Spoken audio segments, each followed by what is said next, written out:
महाभारत के 17वें दिन से पहले तक कर्ण का युद्ध अर्जुन के अतिरिक्त सभी पांडवों से हुआ। उसने महाबली भीम सहित सभी पांडवों को एक पर एक रण में परास्त भी किया, पर माता कुंती को दिए वचन अनुसार उसने किसी भी पांडव की हत्या नहीं की। 17वें दिन के युद्ध में आखिरकार वह घड़ी आ ही गई जब कर्ण और अर्जुन आमने सामने आ गए। इस शानदार संग्राम में दोनों ही बराबर थे। कर्ण को उसके गुरु परशुराम द्वारा विजय नामक धनुष भेंट स्वरूप दिया गया था, जिसका प्रतिरूप स्वयं विश्वकर्मा ने बनाया था। दुर्योधन के निवेदन पर पांडवों के मामा शल्य कर्ण के सारथी बनने के लिए तैयार हुए। दरअसल अर्जुन के सारथी स्वयं श्री कृष्ण थे और कर्ण किसी भी मामले में अर्जुन से कम न हो, इसके लिए शल्य से सारथी बनने का निवेदन किया गया, क्योंकि उनके अंदर वे सभी गुण थे जो एक योग्य सारथी में होने चाहिए। कर्ण और अर्जुन में भांति भांति के अस्त्र शस्त्रों की मार काट से युक्त महाभयानक युद्ध आरंभ हुआ,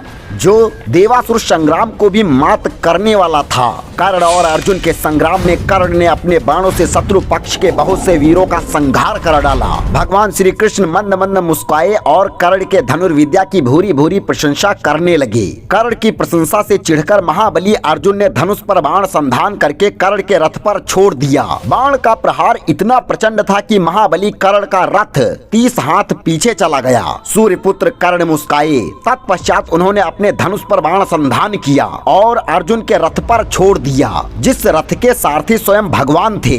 अर्जुन का वह रथ एक हाथ पीछे चला गया। कर्ण का यह अद्भुत पराक्रम देख श्री कृष्ण कर्ण के अदम्य शक्ति की सराहना करने लगे। फिर तो युद्ध में ऐसा कई बार हुआ। अर्जुन के बाण से कर्ण का रथ 30 हाथ पीछे चला जाता और कर्ण के बाण से अर्जुन का रथ एक हाथ पीछे हट जाता।